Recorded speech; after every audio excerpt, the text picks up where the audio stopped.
Welcome back to my channel. So, it is part 4 ng aming Taiwan trip.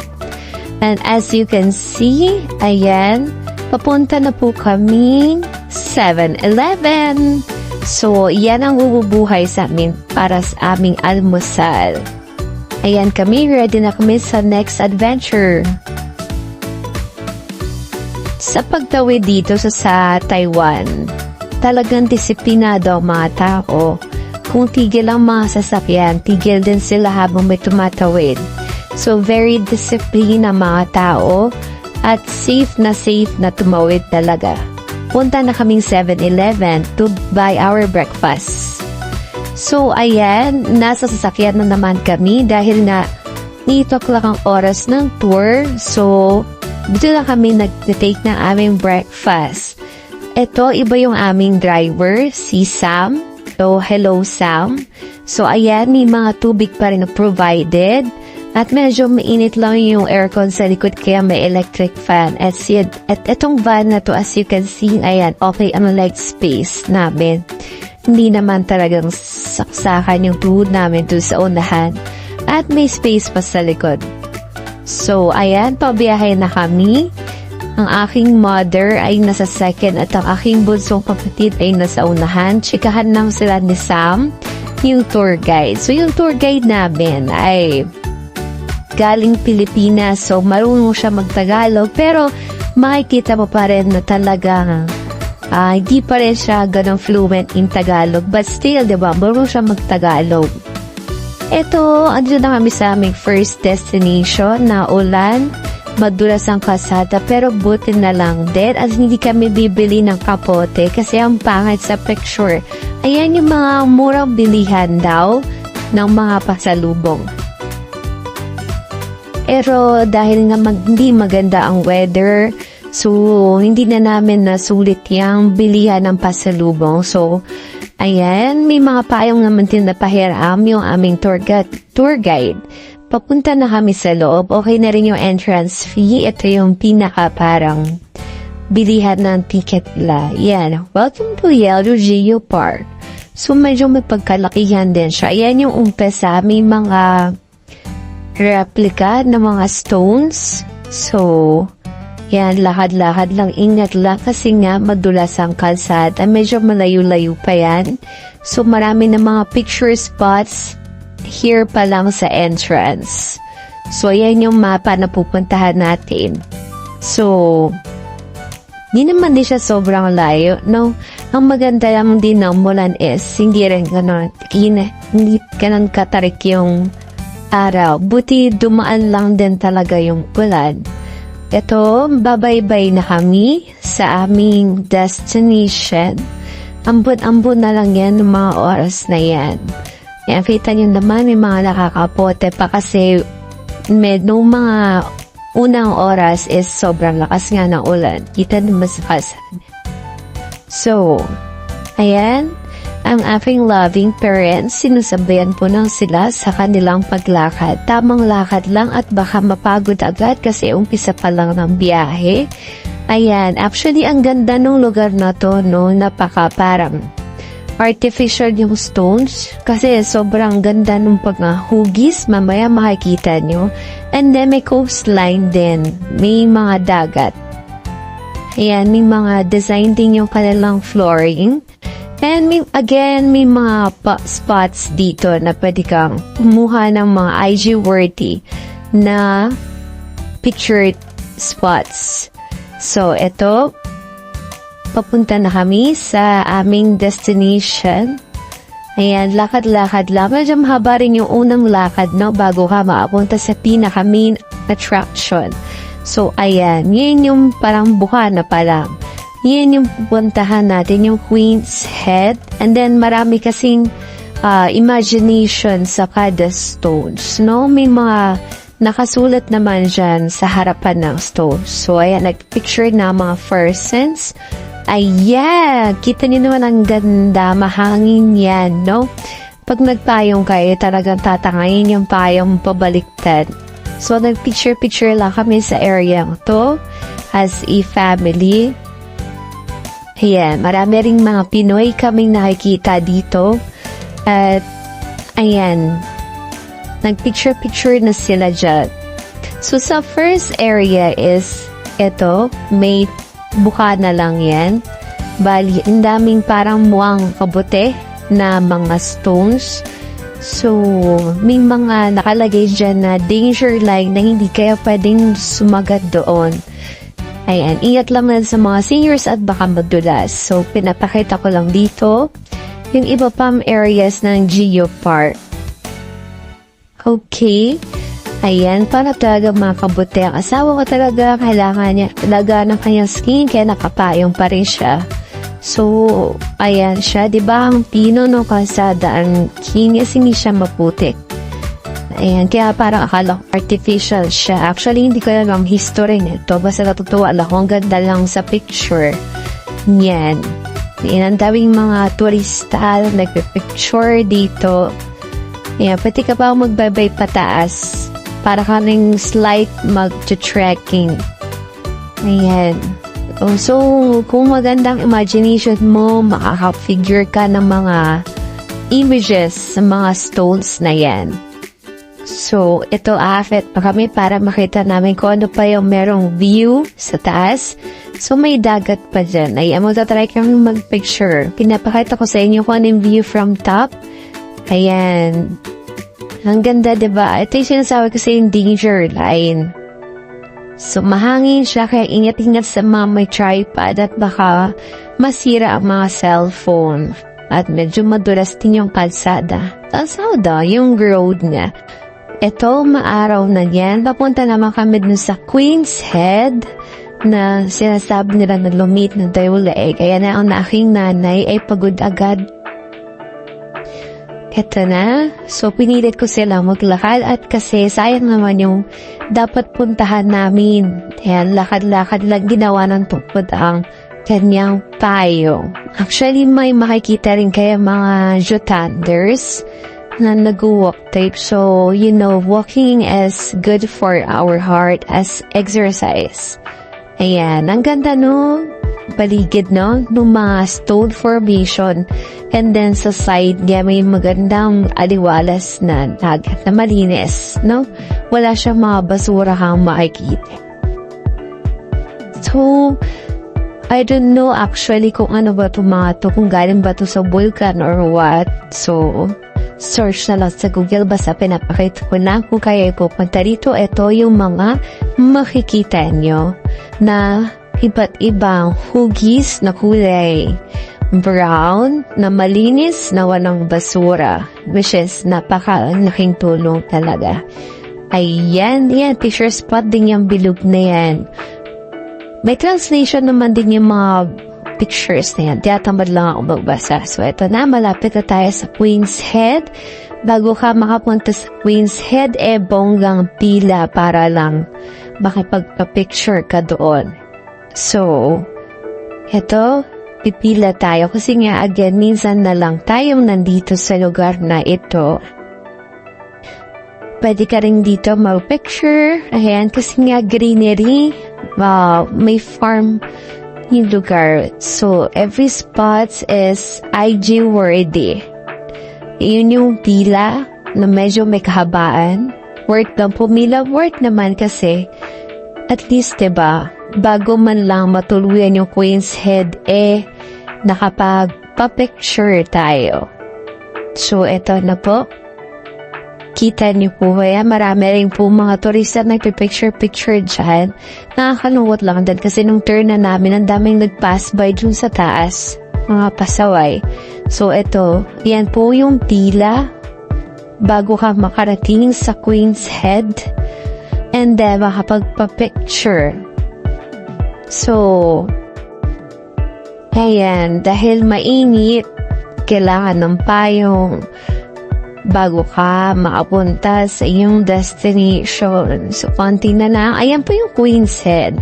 Kung maganda imagination mo, imagine mo siya. So, ito, after namin doon sa Geopark, kumain na kami. Ito ay part ng package. So, simple lang ang aming lunch. Rice, then gulay. Handa ka namin adobo pero tokwa pala. So, grabe no, napaka-healthy talaga ng food. And then may egg and then soup. Yan yung aming lunch. Yan yung part ng aming lunch. Pwede ka rin pala kumuha ng yelo sa kanila. So, after eating, let's proceed to our next destination. Ito yung ating lantern. Yan, maganda yan. So, pagpunta mo dyan, marami na yan. May mga lantern na nagpapalipad, no? Pero pag titignan mo naman, parang nasa lang tayo, no? Ibang lugar. Hindi siya ganun ka-civilized, pero ang daming tao, no? Simple lang yung area, basta daan na siya na riles. Ang dami nagpapapicture dyan. So, may mga beliefs sila dyan na parang kumbaga wishes na pag sinulat mo somehow mapapakinggan. So, syempre, wala namang masamang i-try. Try lang natin yung experience. Ayan, kita niyo naman yan yung mga bilihan ng pasalubong. Goods na actually. Sana nga bumili na kami dyan. Kasi hindi na nga kami nakapag-LU pasalubong area. So, ang dami ka dyan pwede mong bilhin. And yung mga lanterns, ang cute din yan. Ito, pinapakita na sa amin kung mamili daw kami kung ano yung colors na aming pipiliin. So, may mga iba't ibang simbolo yung mga kulay, pero dinedman na namin yung basta parang kinuha lang namin yung parang mostly common sa lahat. So, in-avail namin is isang lantern lang, $250 for 4 colors, no? Then, merong mas maraming colors, mas mahal. Pero for us, just for experience, ayan, pinapakita ko ano yung mga pwede naming piliin. So, may for marriage, happiness, career, etc., etc. So, medyo nahirapan din kami sa part na yan. So, pinili na lang namin si number 8 na more of sa career, sa studies, happiness, ganyan, health, and wealth. So, ayan. May mga English translation naman yan. Kinakausap lang kami dyan na kung ano yung mga pwede naming pagpilian. Okay? So, kami yan ng asawa ko na nag-avail. For only 250 NTD. So, times 1.80 mo na lang. Yun yung price niya in peso. They accept cards naman or cash. And then, once na you decide kung ano man yung lantern na piliin mo, next step na tayo is, tayo naman, ina-assemble na nila yung pagsusulatan mo. So, isasampay-sampay, sipit-sipit lang nila kuya dyan yan. And then, sa side is may parang paint na black. So, nauna na si Mark sa pag-paint.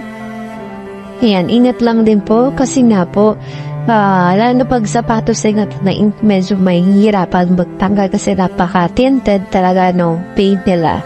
Do pag sa kamay, washable naman siya. So, eto na, magsusulat na po kami. Bali, lahat kami dyan ay nagsulat. Wala namang mawawala, diba? For experience lang. So, ito na yung kapatid ko na isusulat na dyan. Siya ay sasabayan na rin ng aking asawa sa kabilang side. So, marami namang pink brush dyan. So, it's up to you kung anong sulat siya. Wala namang rules dyan, no? So, ito, ang aking kapatid, napakabagal magsulat. Gusto lang naman niya isulat dyan na sana ay siya ay makapagtapos na ng pag-aaral ko ilang years na. And then, dapat mo pala ilagay yung name song mo kung ano man yung wish mo. So, yan. Huwag lagay na ang aking hobby ng name namin dalawa. So, syempre, ang aming wish is at nangabigyan kami ng +1 and bright future. And then, ang kapatid ko naman ay more of his studies para naman makagraduate na siya sa kanyang engineering course. And sulat-sulat lang sila dyan. So, hopefully, March 2025 ay makagraduate ka na. Let's hope and pray. Huwag talaga mabalap dyan magsulat na. Next naman is itinerary na ni tour guide yung pages from other part. So, si Mama rin pala nagsulat na siya, no? Happy birthday, Papa. Kasi, kaya naman talaga kami nag-Taiwan is dahil birthday niya. Ayan. So, si Mother nagpapahinga doon. Pwede rin pala kayo bumili ng mga t-shirts. So, ayan. Yung kakalab lang ulit ni Kuya yan. And then, yung dalawang sides naman. Kasi nga apat siya. So, balik tayo kay Mother. Pinapakita ko lang kung ano yung isusulat niya dyan. Diba? Narilakat niya gano'ng sulat ni Mother. Oh, kahit na dyan sa paint. So, happy birthday, Pop. Yan. O, diba? Ang kitty lang. And then, si Father, ang nilagay niya is Bible verse. So, love you. O, diba? Happy birthday, Papa. I hope na nag-enjoy ka sa ating Taiwan tour and travel. Yan. Ayan. Wishing you both na mas long life. Ayan na si Papa. Turn niya naman sa ilalim ng kay Mark. So, ayan si Papa magaling yun sa mga calligraphy, you know? Magaling siya magsulat. So, ang sinulat niya ay Jesus saves us. Ayan, walang KJ sa pamilyang to, lahat ay magsusulat. Again, you can write whatever is in your mind. So, ayan. Feeling ko naman, itong mga materials niya ay recyclable, no? Kasi imagine ko, ang daming turista na nagpapalipad nito. And then, ano kaya mangyari sa kanilang environment, diba? Siyempre, mahulog din yan, no? As trash. Anyway, so, ayan, I am the way, the truth, and the life. So, yan ang kanyang sinulat ng ating birthday celebrant. At, ito naman ako, my turn. So, syempre, we ask for long life, lalo na sa aking parents, kaya nga tayo nagpa-travel lang ganito, is for them to enjoy, no? Yung view. So, ayan, baby soon, of course. Ayan, so, of course, safety, protection, in general, for, family, no? Happiness, lahat na siguro, wealth, health, ayan, wala naman mawawala, diba? Ilagay mo yan siya. Siyempre, it's up to us naman, no? And, of course, we need to surrender everything to our God. Ayan, so, sulat-sulat pa, nagpawal pa si Honey dyan. Ayan sila, tapos na sila mag-country level dyan sa kanilang sulat-sulatin. So, it's time para paliparin ang ating lantern. Ayan na po ang mga pinagsusulat namin dyan. Ayan, finalization na ng mga bagay-bagay. So, recap lang yan. Yung mga pinagdagawa namin. So, pwede kayo maghugas ng kamay dun sa nilang sink. Once done, so ayan na si Kuya mag-assist sa amin para paliparin ang aming lantern. And ayan, ang dami talaga mga turistang nagdadayo dito sa Lobacato, no? Ito na, the moment truth. Medyo naambon yung panahon na yung puting dyan po karil umulan ng bongga. So, lahat na kami dyan magpe-picture at magpukuha na ng video. Papaliparin na po natin ang ating lantern.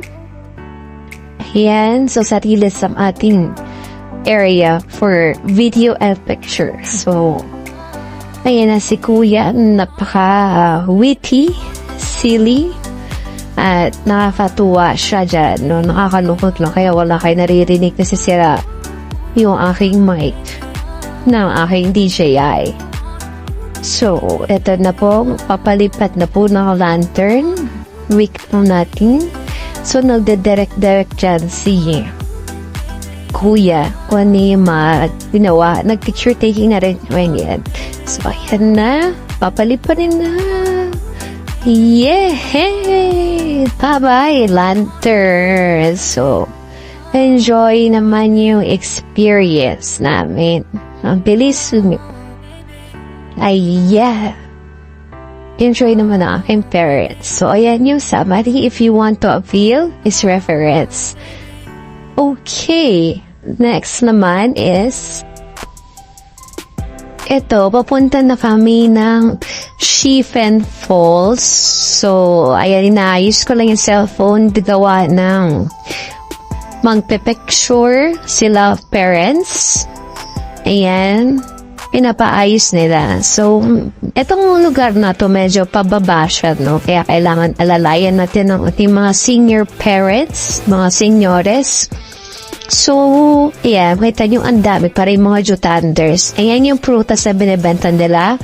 Pag kinonvert mo, medyo may kamahalan din siya. Pero malaki siya in fairness, no?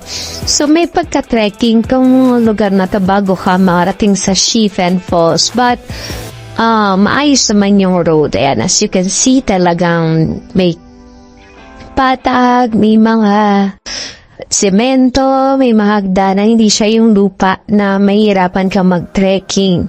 Talagang design siya for tourists. Ayan, si Mama ay naalalayan na namin siya para sa pagbaba, no? Para ma-witness natin yung falls. May bridge dyan na makikita mo. So, yung mga signages dyan na hindi ko rin mabasa at maintindihan. Ayan. So, sumusunod na kami sa daroy ng mga tao kung saan pumunta. Papuntang falls. Ayan. May mga tubig na sa paligid. Pagbaybay mo pa lang. Marami rin namang mga tao na turista talagang dinadayo itong lugar na to. Itong Chifen Falls. So, wala naman ako nakikita naliligo. Ito, ang cute lang ng bridge na to. Medyo, hindi naman siya nakakatakot kasi parang sturdy naman yung pagkakagawa ng place. So, ayan. Picture lang ako dyan kasi nga, ang ganda nga niya sa picture. So, papunta na kami yan. Lakad-lakad lang ulit. Ayan na sila parents. Kaya pa daw, kahit ang dami ng lakad kanina. So, exercise talaga ang paglalakad. Ang ganda ng lugar, no? Kita nyo naman na yung kahoy niya, dikit-dikit. Walang space. Saka talaga parang binail yung bridge na matibay. Ayan ang aking loving parents. Picture selfie. So, makikita mo na may pagka-mataas din to at ang lalim kung saan bumagsak siya at malayo din yung beach. So, ayan, lakad pa rin kami. Sabi ko nga sa inyo, walkathon ka dito talaga. Ayan, dami ng mga taong pagod na. Pero again, bearable naman siya as long as i-assist lang natin ang ating mga kasama. Eto na. So, may part dito na parang cafe. Or parang tambayan. Yan, may mga tables and chairs. Kapag napagod ka na, pwede ka naman na dyan magstay at may mga bilihan din naman ito like this. Medyo may kamahalan pero kung gutom ka na, diba? Ito pa, may koy-koy pan pa dyan. So, ang ganda rin nga dyan. Pwede kayo mag-picture taking dyan. And, eto na nga. Pinakahihintay natin. Yan yung falls. So, ayan, si Mother. Charade siya dyan. Kasi mahirap makipag-communicate. Okay, friends, hindi sila, yung mga Taiwanese, hindi sila na, yung tabatabuin ka. And then, di pa nagbigyan si mama mag-pre-taste, ayan na lang. So, another shot ng Chifen Falls. Actually, may isa pa dyan, mas malayo pa ang way. Para mas makita mo siya, mas maganda. And, anyway, so eto na nga, pabiyahe na kami pa uwi. Yan yung parang last destination namin. At ito, kaya ko itong binidyohan kasi amazing yung tunnel nila, napakahaba. Ilang kilometro din tong tunnel na to, hindi lang siya basta yun. At eto na ang next destination bago pala kami umuwi. So wala lang, picture spot lang dyan. Ayan yung mga lugar na pinapakita dyan. Yung kanina, naghati yung parang sea salt and dagat. Ito yan, nakikita dyan. Mga ruins na building. So, isa pang falls na parang wala na siya masyadong laman. Yan, mga along the way na tumato, mga dinaanan namin. This part also na aming tour. Ang liwalas lang at saka ang ganda pa ng puerto. And then, ito pala yung last destination namin. Ayan, na kami guys. So, ito yung Jiufen Old Street. Maraming mga bilihan dyan na pwede mong pang pasalubong. Yung price range is pwede na rin naman. May iba nga dyan parang nasa Shopee. So, ito na po yung lugar, no? Napakalinis, kudos sa kanila despite na parang mala-divisoria. Itong lugar, tingnan mo naman, napakalinis, no? Talagang disipin yung mga tao. Ito yung asawa ko, bumili siya ng tinapay na yan. And for me, sakto lang, hindi ko siya i-recommend. Ewan ko ba, na-tripan nitong asawa ko at gusto naman daw niya. So, lakad-lapog lang. Alalayan lang natin ang ating mga magulang dahil mahaba rin po itong state na to at maraming tao. Pero hindi naman super daming tipong kita mo naman. May space pa naman kahit papano, no? Ang mahaba to, ang daming mga tindahan, ang daming stall. Pwede kang bumili ng food, mga anything herbals, mga pangregalo or what. Ayan yung parents ko, no? So, masaya actually sila mag-shopping than pumunta sa mga picture areas.